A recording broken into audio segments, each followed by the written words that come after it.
اس گھر میں تو بہت سے کمرے نظر آ رہے تھے، پتہ نہیں فہد کو بالکنی والے کمرے میں جانے کی کیا پڑی تھی۔ اس کمرے میں تو میرا سارا سامان بہت اچھے طریقے سے پورا آ گیا تھا اور پھر بھی اتنی ساری جگہ بچی ہوئی تھی۔ 2 گھنٹے بعد فہد کمرے میں آئے اور مجھے نیند بہت آ رہی تھی، لیکن میں اس کا انتظار کر رہی تھی۔ اس نے مجھے منہ دکھائی کا تحفہ دیا اور کہا کہ میں بہت تھک گیا ہوں اور میرا موڈ بھی آج خراب ہے۔ میرے گھر والے میری کوئی بات نہیں مانتے۔ میری شادی والے دن بھی انہوں نے ایسی حرکت کی، حالانکہ میں ان کو بول کر گیا تھا کہ بالکنی والا کمرہ میرے لیے صاف کروایا جائے، پھر بھی انہوں نے یہ سب نہیں کیا۔ بس میرے ساتھ ضد لگانی ہوتی ہے ان لوگوں نے، اور کوئی بات نہیں ہے۔ تم بھی تھک گئی ہوگی، تم سو جاؤ۔ مجھے فہد بہت ہی ضدی قسم کا انسان لگ رہا تھا۔ سوچ رہی تھی کہ اس کے ساتھ زندگی کیسے گزرے گی۔ صبح مجھے فہد نہیں جگایا اور کہا جلدی سے اٹھ جاؤ، یہاں سے سامان اٹھانا ہے۔ ابھی میری ٹھیک طرح سے آنکھیں بھی نہیں کھلی تھیں کہ مجھے اس نے بستر سے اٹھا کر ایک طرف کھڑا کر دیا اور خود بستر اٹھانے لگا۔ میری ساس وہاں آئی اور مجھے ایسے کھڑے دیکھ کر شرمندہ ہوئی۔ اپنی بیٹی سے کہا اسے اپنے کمرے میں لے جاؤ اور اچھا سا میک اپ کر کے ہماری بہو کو تیار کر دو، اس کے امی ابو ناشتہ لے کر آ رہے ہوں گے۔ میری نند اپنے کمرے میں مجھے لے جا رہی تھی تو کہنے لگی کہ آپ بھائی کی باتوں کا برا نہ منائیے گا، وہ جب ایک چیز کے پیچھے پڑ جاتے ہیں پھر انہیں کچھ نظر نہیں آتا۔ اس طرح وہ آپ سے مانوس ہو جائے تو پھر آپ کے علاوہ کوئی نظر نہیں آئے گا اور پھر وہ آپ کا بہت خیال رکھیں گے۔ میرے شوہر نے اپنی ضد پوری کروا کے ہی دم لیا۔ اس نے بالکنی والے کمرے میں میرا سارا سامان پہنچایا، اس کمرے کی صفائی کروائی، وہاں پر سامان سیٹ کیا، بالکنی کی بھی صفائی کروائی اور سارا کچھ سیٹ کروا کے ہی اس نے سکھ کا سانس لیا۔ وہ میرے ماں باپ کے پاس تھوڑی دیر بیٹھا اور ان کے سامنے مجھ سے اچھے طریقے سے پیش آنے لگا۔ جب میں رسموں سے فارغ ہو کر رات کو اپنے کمرے میں آئی تو حیران رہ گئی۔ یہ کمرہ بہت تنگ تھا، میرا سامان گویا یہاں پھنسا پڑا تھا۔ نماز پڑھنے کی جتنی جگہ بھی نہیں بچی تھی۔ اس سے پہلے کہ میں کچھ بولتی فہد نے کہا اس کو کہتے ہیں سیٹنگ۔ اب دیکھو سب کتنا اچھا لگ رہا ہے، چلو آئس کریم کھانے چلتے ہیں۔ میں نے کہا آئس کریم، وہ بھی اتنی ٹھنڈ میں؟ ارے تم بھی نا کچھ نہیں سمجھتی، آئس کریم تو بہانہ ہے، میں تو تمہیں باہر لے کر جا رہا ہوں تاکہ ہم اپنی باتیں کر سکیں۔ فہد نے پیار سے کہا، مجھے بھی اس کا یوں بات کرنا اچھا لگا۔ ہم گھر سے باہر چلے گئے، گھر والے بھی خوش ہوئے کہ دونوں کی آپس میں کوئی بات چیت تو ہوئی، اس کا مطلب دونوں شادی سے خوش ہیں۔ 4 دن میری زندگی کے سب سے اچھے دن تھے، یہ دن خواب جیسے تھے۔ میں فہد کے ساتھ بہت خوش تھی، اس نے میری بہت تعریف کی، مجھے شاپنگ کروائی اور ہم نے کافی سیر بھی کی۔ میں خوش تھی۔ شادی کے 2 ہفتے گزر چکے تھے کہ میری طبیعت اچانک خراب رہنے لگی، مجھے بہت نقاہت محسوس ہوئی اور میں بے ہوش ہو گئی۔ میری ساس نے مجھے دیکھا اور فوراً میری طرف بڑھی۔ میری ساس مجھے ڈاکٹر کے پاس لے گئی، میری ایک جیٹھانی بھی میرے ساتھ گئی تھی۔ ڈاکٹر نے بتایا کہ میں امید سے ہوں لیکن مجھے بہت کمزوری ہے، اس لیے ڈاکٹر نے مجھے کافی ساری دوائیاں دی اور کہا 4 ہفتے کے بعد الٹرا ساؤنڈ کے لیے آنا ہوگا۔ میں بہت خوش تھی کیونکہ میرے لیے واقعی یہ بہت خوشی کی بات تھی۔ جیسے میری ماں نے کہا تھا کہ اگر میں پہلے ہی سال میں امید سے ہو گئی تو اس گھر میں میرے پاؤں بہت مضبوط ہو جائیں گے۔ یہ خبر سن کر تو میری جیٹھانی کو بہت دکھی ہونا چاہیے تھا، لیکن اس کی آنکھوں میں تو سچی خوشی تھی، وہ بہت خوش نظر آ رہی تھی۔ ہسپتال سے لے کر گاڑی تک اسی نے میرا ہاتھ تھامے رکھا۔ راستے میں ہم ایک شاپنگ مال میں گئے جہاں سے میری ساس نے میرے لیے تحفے خریدے، میرے لیے پھل خریدے۔ وہ بھی اس خریداری میں آگے آگے تھی اور بہت خوش ہو رہی تھی۔ اس نے بھی اپنی طرف سے میرے لیے ایک اچھا سا تحفہ خریدا اور مجھے یہی کہتی رہی کہ مبارک ہو، سب ٹھیک ہو جائے گا، تم نے اپنا بہت خیال رکھنا ہے۔ میں اپنی جیٹھانی کی اچھائی کی قائل ہو چکی تھی، میں یہ مان چکی تھی کہ وہ ایک اچھی عورت ہے کیونکہ میری خوشی میں مجھ سے زیادہ خوش تھی۔ یہ بات میرے شوہر فہد کو پتہ چلی تو مانو وہ اس دنیا کا سب سے خوش انسان معلوم ہو رہا تھا۔ وہ بھی بہت خوش ہوا اور اس نے فوراً میری نظر اتاری۔ میں واقعی بہت مطمئن ہو گئی تھی کہ اتنے اچھے گھر میں آئی ہوں، سب لوگ مجھ سے کتنا پیار کرتے ہیں، لیکن میری ساس نے مجھے بہت سے کپڑے لے کر دیے اور ان دنوں فہد نے بھی میرے لیے بہت سی شاپنگ کی۔ میرے پاس اتنی چیزیں ہو گئی تھیں کہ رکھنے کی جگہ کم تھی، اوپر والے کمرے میں الماری بھی چھوٹی تھی۔ میں نے فہد کا موڈ اچھا دیکھا تو اسے کہا ہم اس چھوٹے سے کمرے سے نکل کر اسی کمرے میں چلتے ہیں جہاں ہم نے شادی کی رات گزاری تھی۔ وہ کمرہ بہت اچھا تھا، ادھر الماری بھی بہت اچھی تھی اور بڑی تھی، میرا سامان سارا سمٹ جائے گا، ایک پیارا سا بچہ بھی آنے والا ہے، اس کا بھی سامان ہوگا، اس کمرے میں کیسے پورا آئے گا؟ میرے بچے کے لیے دنیا کی ہر چیز لینی ہے، اس کے لیے جھولا بھی لینا ہوگا، یہاں تو کرسی رکھنے کی جگہ نہیں ہے، تو کیوں نہ اسی کمرے میں شفٹ ہو جائیں۔ میرا اتنا کہنا تھا کہ فہد کے تیور ہی بدل گئے۔ اس کی آنکھوں میں عجیب سا غصہ نظر آنے لگا۔ اس نے اپنے آپ میں بہت حد تک قابو رکھتے ہوئے یہ بات کہی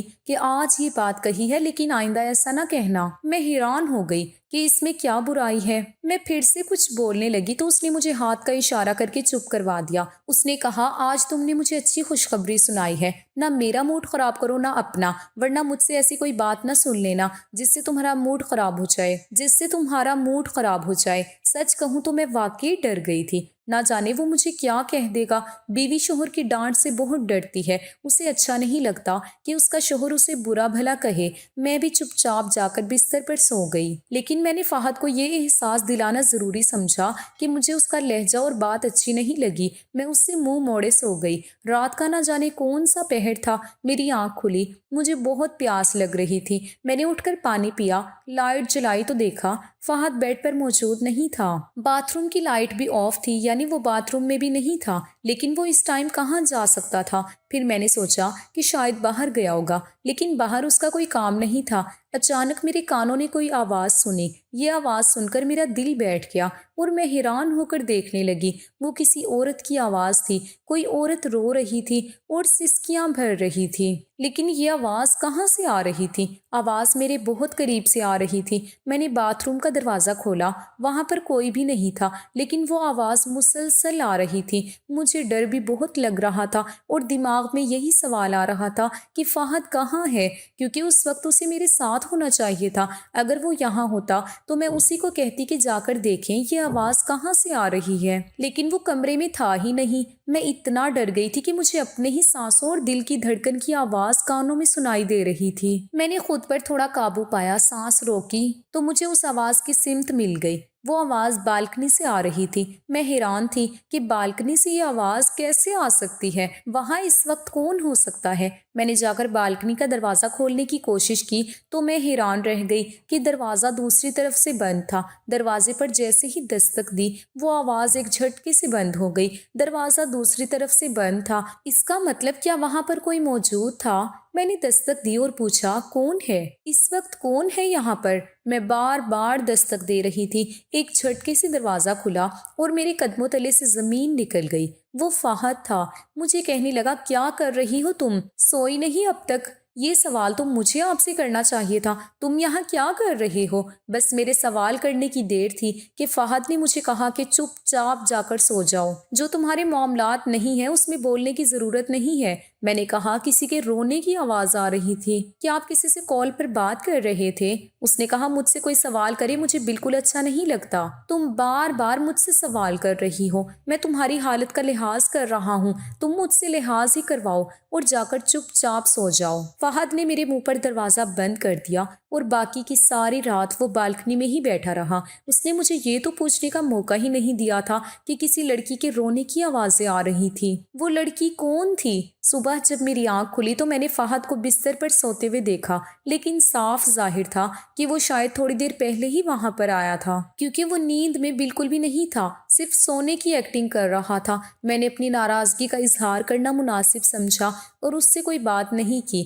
لیکن اس نے بھی مجھ سے نہ کوئی بات کی اور نہ ہی مجھے منانے کی کوشش کی۔ مگر یہ وہی شخص تھا جو کل میرے صدقے واری جا رہا تھا اور اب اس کو میرے ناراض ہونے سے کوئی فرق نہیں پڑ رہا تھا۔ صبح سے رات ہو گئی، ہم دونوں میں سے کوئی بھی بات نہیں کر رہا تھا۔ میں نے کچھ وقت اپنی ساس کے ساتھ بیٹھ کر گزار لیا اور کچھ جیٹھانی کے ساتھ، وہ بھی میرے ساتھ بہت خوش تھی۔ جیسے ہی میں واپس اپنے کمرے میں آئی اور سونے کی تیاری کرنے لگی، میں نے دیکھا کہ فہد بھی تیاری کر رہا تھا، لیکن وہ کمرے کی سونے کی نہیں تھی بلکہ وہ بالکنی میں سونے والا تھا۔ میں نے اس سے کہا کہ آپ کا دماغ تو ٹھیک ہے، اتنی سردی میں آپ باہر کیوں سونے کی تیاری میں ہیں؟ آپ کو ٹھنڈ لگ جائے گی، آپ بیمار ہو جائیں گے، باہر کتنی سردی ہے، ایک منٹ بھی کھڑا نہیں ہوا جاتا، اور آپ ساری رات گزارنے کی تیاری میں ہیں، آخر ایسا کیوں کر رہے ہیں آپ؟ فہد نے کہا مجھ سے سوال جواب نہ کرو، میں تمہیں پہلے بھی بتا چکا ہوں، ورنہ کسی بھی قسم کے نقصان کی ذمہ دار تم خود ہوگی۔ آخر اس بات کا کیا مطلب ہے؟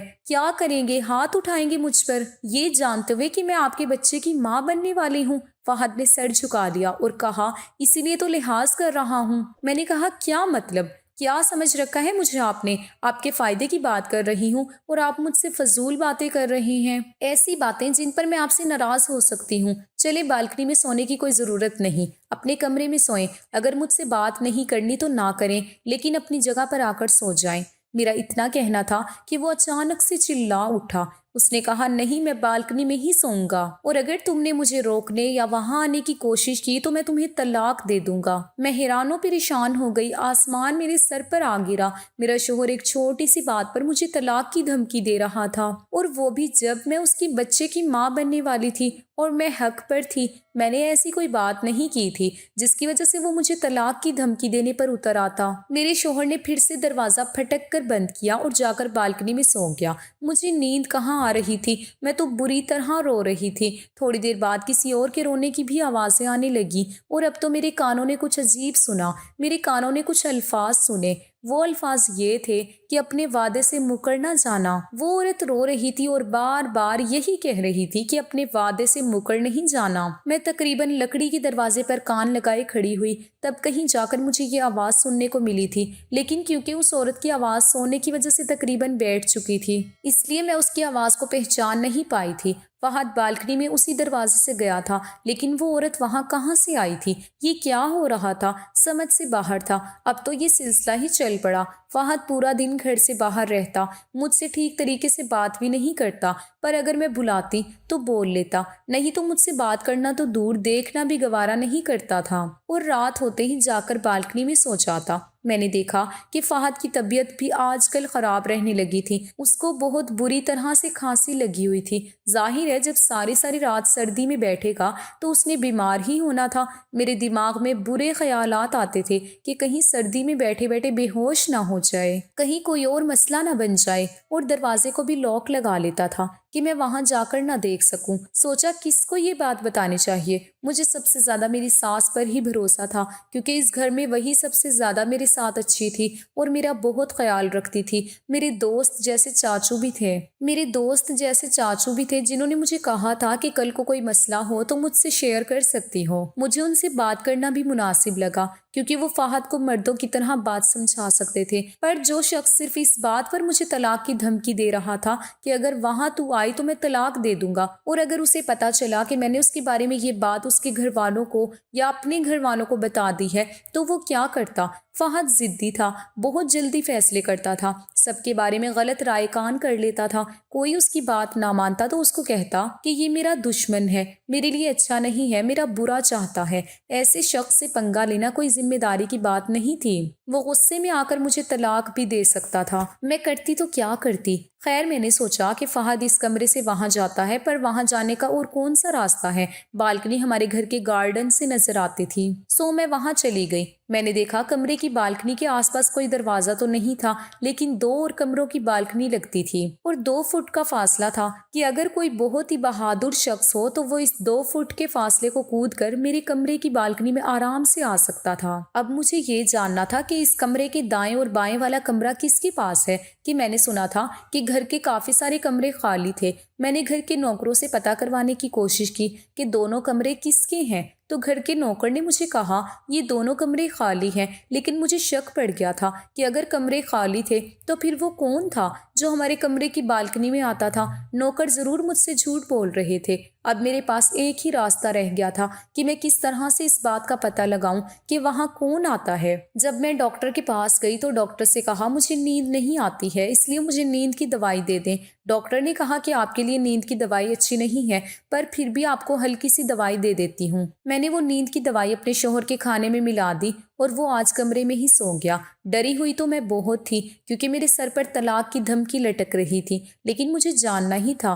میں بالکنی میں گئی تو وہاں پر ایک پرانی سی چادر اور ایک پرانا سا تکیہ پڑا تھا۔ فہد جو اتنے بڑے گھر میں سہولیات میں رہتا ہے، وہ کیوں راتوں میں ایسے گندے تکیے اور چادر پر سونے کے لیے مجبور ہے؟ میں وہ چادر اوڑھ کر اس تکیے پر سر رکھ کر لیٹ گئی۔ ابھی 10 منٹ ہی گزرے تھے کہ مجھے ہلچل کی آواز آئی۔ کوئی ٹاپ کر وہاں آیا تھا، اس کا مطلب کہ ان کمروں میں سے ہوتے ہوئے وہاں تک کوئی پہنچا تھا، اور میرے قدموں تلے سے زمین نکل گئی جب کسی نے میرے کندھے پر ہاتھ رکھ کے مجھے ہلایا۔ وہ کوئی اور نہیں بلکہ میری جیٹھانی تھی۔ دوسری جیٹھانی بھی وہاں موجود تھی۔ ہم آ گئے ہیں، جلدی کرو، آج بہت سردی ہے، یہ عمل جلدی کرنا ہوگا۔ میں حیران ہو گئی، وہ کون سا عمل کرنے کی بات کر رہی تھی؟ میرے پاس دینے کا کوئی جواب نہیں تھا، کیونکہ اگر میں بولتی تو ان کو پتہ چل جاتا۔ ان میں سے ایک نے کہا، آج تم اپنی بیوی کے کپڑے کیوں نہیں لے کر آئے ہو؟ اور آج تمہیں اس کے تھوڑے سے بال بھی لے کر آنے تھے، تم بولتے کیوں نہیں؟ کیا بات ہے؟ انہوں نے جب دیکھا کہ میں جواب نہیں دے رہی تو انہوں نے میرے اوپر سے چادر ہٹائی اور مجھے وہاں دیکھ کر حیران رہ گئی۔ میں نے کہا، کون سے عمل کی بات کر رہی ہیں بھابھی؟ آپ کیا کرتی ہیں؟ مجھے بتائیں۔ ان کی زبان پر بس یہی آیا کہ فہد کہاں ہے؟ میں نے کہا، آپ ان کی بات چھوڑیں، جو میں آپ سے پوچھ رہی ہوں وہ مجھے بتائیں۔ لیکن وہ میرے ہی کمرے سے نکل کر وہاں سے بھاگ گئی۔ میں نے سارے گھر کو سر پر اٹھا لیا، اپنی ساس کو بھی بلا لیا اور اپنے جیٹھ کو بھی۔ سارے گھر والوں کو ساری بات بتا رہی تھی تو شور کی آواز سن کر فہد بھی آ گیا، کیونکہ میں نے اس کو نیند کی دوائی دی تھی، بے ہوشی کی نہیں۔ اب وہ تینوں شرمندہ تھے۔ میری ساس دل کی بہت اچھی عورت تھی، وہ اس عمل میں شامل نہیں تھی، اس لیے وہ بھی بہت حیران تھی۔ انہوں نے کہا کہ مجھے ساری حقیقت بتاؤ۔ فہد تو خاموش کھڑا تھا اور ایک جیٹھانی کے منہ میں زبان نہیں تھی، جبکہ ایک روتے ہوئے بولی، کہنے لگی کہ ہماری شادیوں کو 8 سال ہو گئے ہیں لیکن ہمارے گھر اولاد نہیں آئی، لیکن جب ہمیں پتہ چلا کہ فہد کی بیوی امید سے ہے تو ایک عمل کرنے کا سوچا جو بہت پہلے ایک پیر بابا نے بتایا تھا۔ ہم نے فہد سے مدد مانگی تھی اور شادی سے پہلے ہی کہا تھا کہ اسے ہمارا ساتھ دینا ہوگا، مگر اس کی بیوی امید سے ہوگی تو ہم یہ عمل کریں گے، اور اگر عمل کامیاب نہ ہوا تو اسے ہر سال بچہ پیدا کرنا ہوگا اور اپنی اولاد ہماری جھولی میں ڈالنی ہوگی۔ ہم روتے تھے، روز رات کو دعائیں کرتے تھے، فہد سے وعدہ لیا تھا کہ وہ ہماری مدد کرے گا، اپنی بات سے مکرے گا نہیں۔ میری ساس نے فہد سے پوچھا، تم بنا مطلب ان کے لیے کچھ نہیں کرو گے؟ میں تمہیں جانتی ہوں، بولو کیا مل رہا تھا تمہیں اس کے بدلے؟ تو فہد نے کہا، ان دونوں نے مجھے اپنے حصے کی جائیداد دینے کا وعدہ کیا تھا۔ میری ساس نے اپنا سر پکڑ لیا اور میں نے اپنے بابا کو بلا لیا۔ بہت بحث ہوئی، سب نے فہد کو برا بھلا کہا، اسے محسوس کروایا کہ وہ غلط تھا۔ دونوں بھائیوں کی بیویوں کو بھی ان کے گھر بھیج دیا۔ پھر سب نے سوچا کہ ان کو معاف کر دیا جائے۔ آخر سب یہی کر سکتے تھے کہ ایک دوسرے کو معاف کر دیں، ورنہ 3 گھر برباد ہو جاتے۔ غلطی کرنے والے شرمندہ تھے، اس لیے سب کو معاف کر دیا گیا اور سب ایک ساتھ رہنے لگے۔ اللہ نے مجھے ایک پیاری سی بیٹی سے نوازا جو اس خاندان کی جان بن گئی، ایک ایسی بیٹی جس کی 3 مائیں تھیں اور 3 باپ تھے۔ سب اس کو ایسے ہی پیار کرتے تھے۔ آئزل ہم سب کی شہزادی، میں نے بھی فہد کو معاف کر دیا کیونکہ وہ میری اولاد کا باپ تھا۔